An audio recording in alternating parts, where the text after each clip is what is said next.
Energized show, up the Irish. Okay, what's going on, guys, and welcome to a brand new episode of Energized. Ross, introduce the guest, man. Today, we're being joined by UFC welterweight, the one and only Mr. Hot Chocolate. It's Danny Roberts. Danny, how you doing, pal? I'm doing amazing. I've literally just finished a good wrestling session. As you can see, I'm out in the sun. So, yeah, things are good. I'm blessed. Life's good. I'm healthy, you know. Yeah, we're in a good place. Look good, day, feel Danny. good. Rest and practice in the bag. Lovely blonde hair. UFC 274 can't come soon enough, Danny, what? That's it. Yeah, I'm excited. Listen, I'm not even am I excited. I know that the rest of the world's going to be excited for this one. You got a massive card. You got stellar fights. Starting off, you know, we've got some up and coming talent. We got some bread and butter, the likes of myself, and then going on to some of the, you know, the big hitters who are gonna be, you know, on the main card, and then headlining.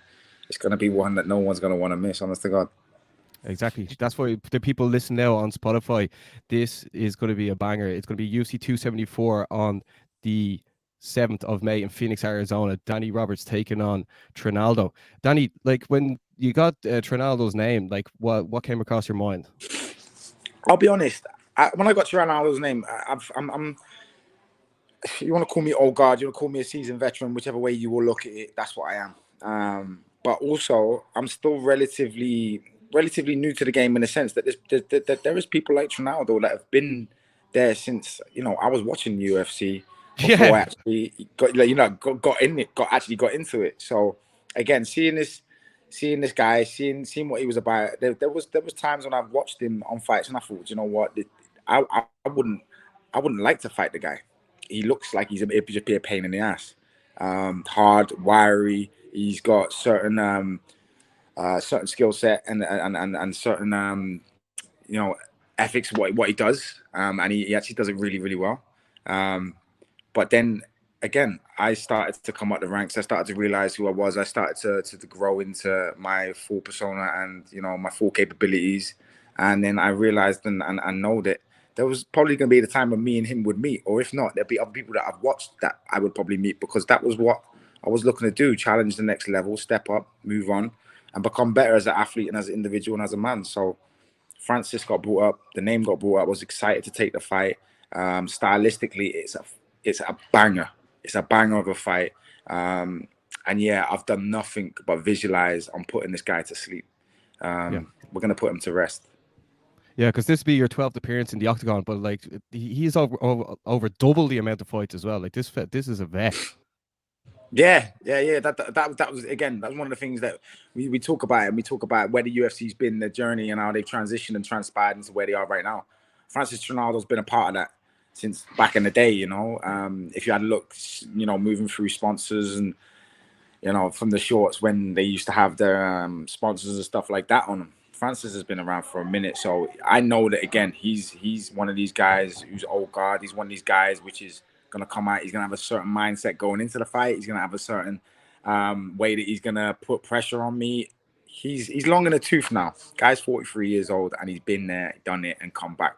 So again, I know what I'm gonna expect, and we're gonna have everything ready for him.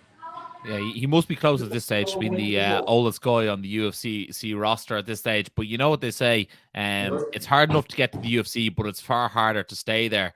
And that's something that you both managed to do. So it will be a very interesting fight. I was wondering, did you, in the build-up to this, watch the Joy Herbert fight and take anything from that fight? Yeah, I did.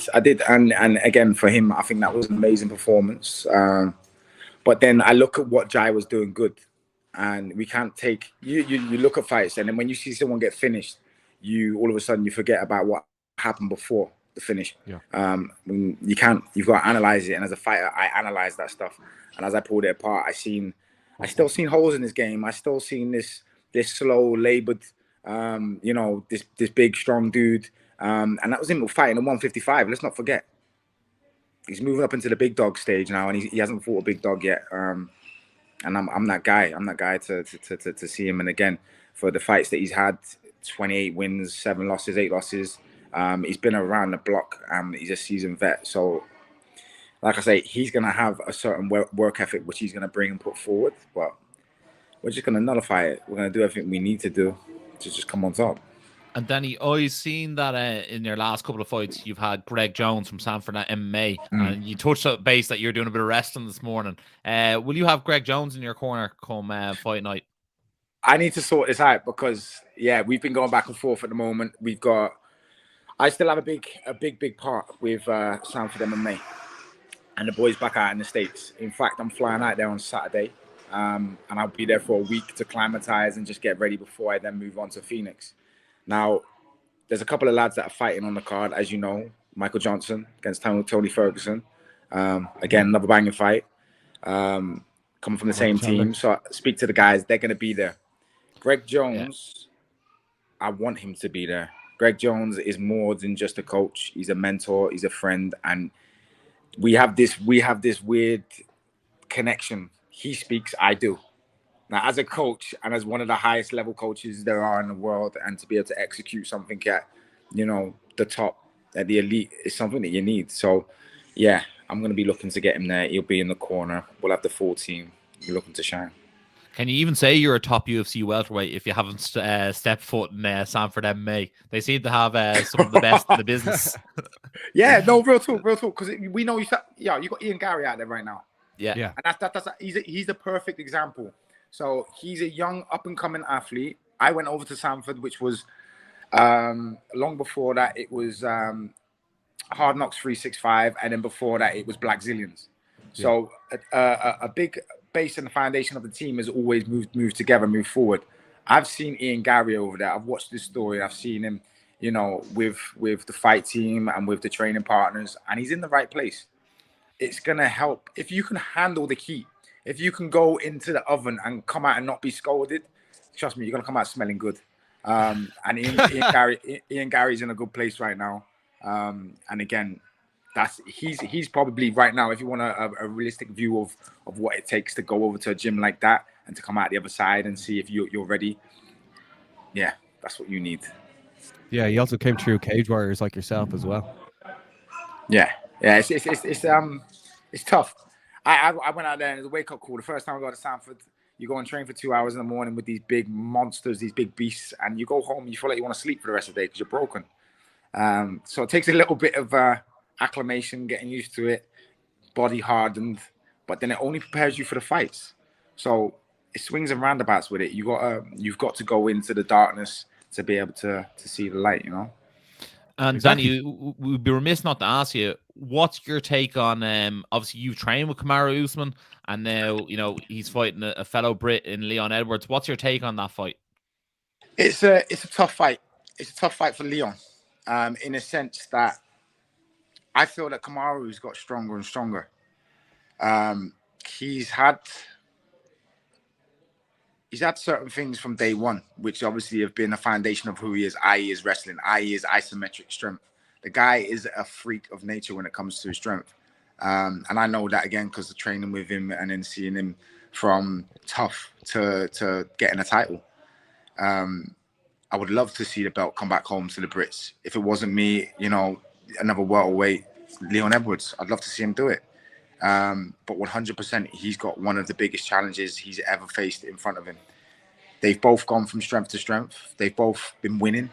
They're both, guys that I highly respect. Kamaru Usman, a friend, because I know him personally.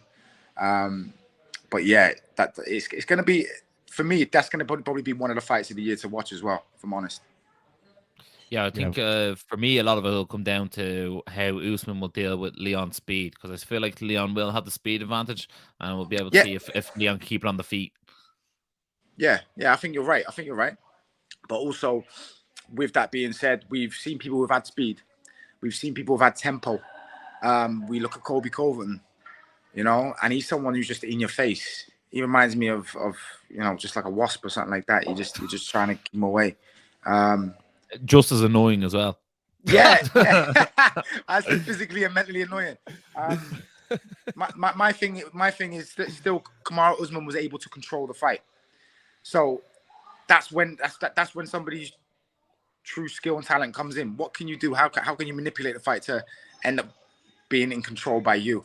and he does that very, very well. And he's proved it time and time again. So it's going to be a case to see if Leon can stay away from, him trying to methodically bring it down to his pace. Because Kamaru Usman doesn't push a mad pace, but he does just enough to be able to beat you in every transition.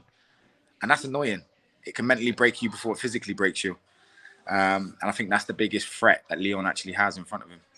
And then just to go full circle on the welterweight division, I feel like the final piece of the title picture we haven't touched on is Khamzat Chimaev. What do you make of his rise so far? Yeah, again, Gilbert Burns, big friend of mine from over in the States and stuff like that. I was gutted to see the way that the fight went, but it also opened doors for Gilbert. So I'm not completely disappointed with that. And Chimaev again just proved it. He proved that he's human. He proved that obviously, you can get banged up, you can get bloody in that, but it's what you do in the face of adversity to overcome it and to shine and pull through. And he did enough. He did what he needed to do. He controlled it at times, and he got the nod.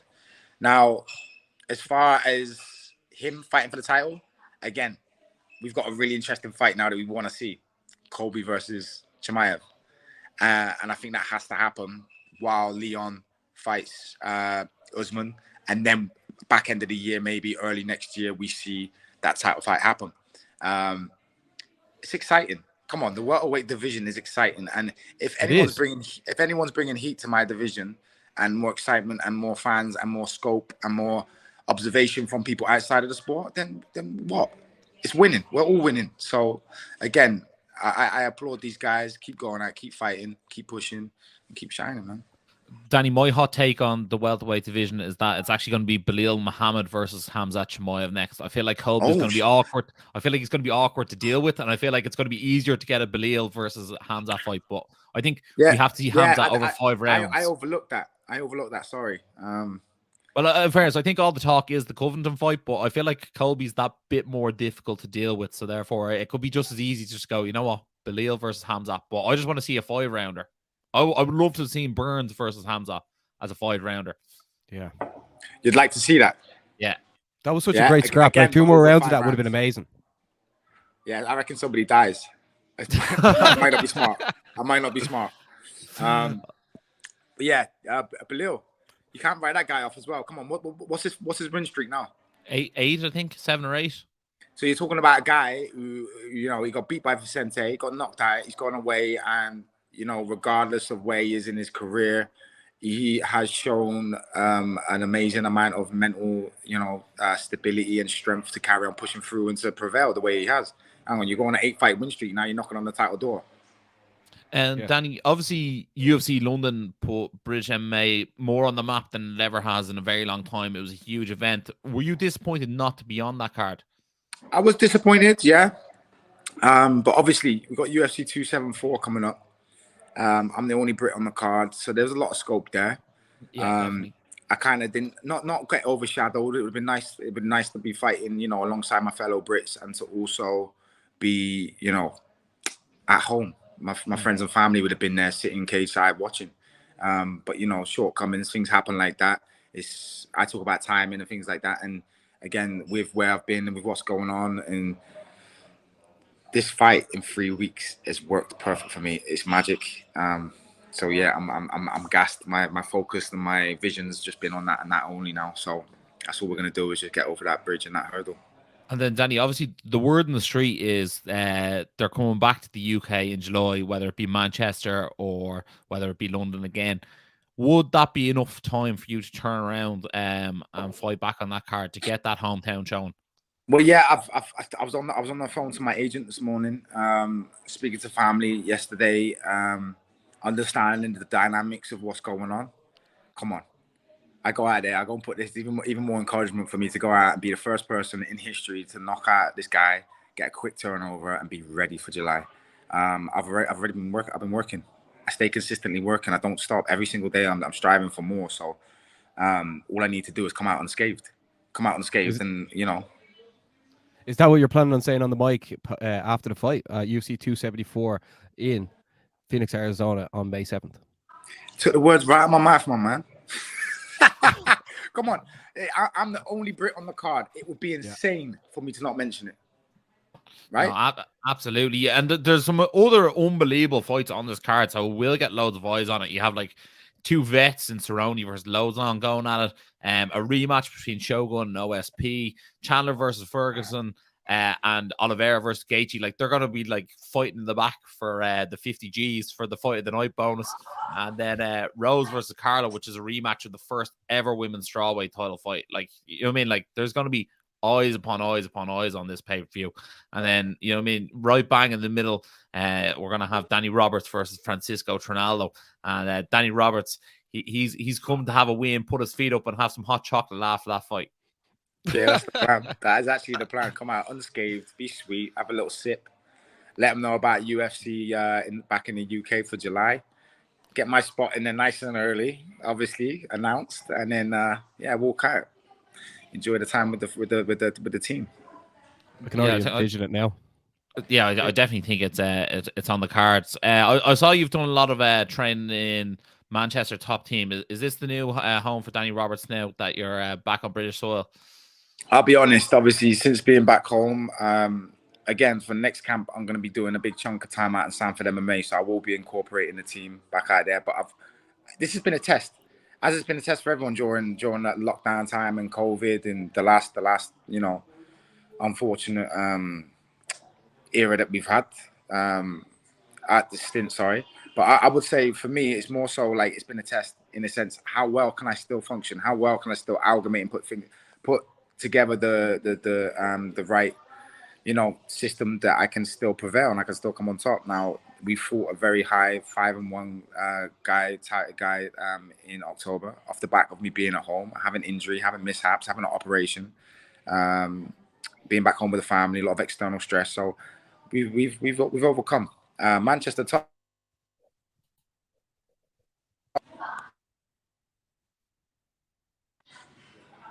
Yeah, you got me? Yeah, we're here, yeah. Yeah, Manchester top team, somewhere that obviously I've gone and trained and stuff. I still have I'm out there 2-3 times a week. And then, like I say, the biggest test for me is being able to see how well my time management can be, because I'm like in 5 or 6 different gyms between Manchester and Liverpool. And it can be hard, it can be difficult, it can be testing. But yeah, Manchester top team's a good place, good bodies, good pedigree, and they're going to be a good future UK team for you to watch out for. Yeah, definitely. And I think that is the thing. Like, more and more gyms across the UK are getting that notoriety of being, top gyms in Europe and then again top gyms in the world. So it's good to see you're spreading yourself around. And I suppose when you do spread yourself around, you do get those different looks, which is always really, really important. And be very glad to see that you're going back out to Sanford MMA to get a week of acclimation before you make that trip to Phoenix, Arizona, as Barry said. So we'll definitely be looking forward to seeing it. And look, we know you're coming to fight. You always bring it, and it's going to be a great one to watch. Francisco Trinaldo, I think he's the biggest vet on the roster, at 43 years old. But I think, Danny Roberts might tell him it's time to hang up the gloves after this when he's moving up a weight class, and maybe he won't want that smoke. 100%. You've literally just predicted the future right there, my man. Yeah, they call me Mystic Ross. Love all that, with the shades on as well. Oh yeah, you better believe it. Yeah, but lads, just before we wrap it up, what other fight on the card are you really looking forward to seeing at UFC 274? Danny, you can go first, bud. I'm gonna say the main event. It's hard not to say for entertainment purposes that main event's not gonna be a stellar one. Justin Gaethje versus Oliveira is going to be something that a lot of people are going to be wanting to tune into and watch. The whole card's fire, but that one fight for me is going to be something special. Mr. Grossi, you gonna give us a prediction there?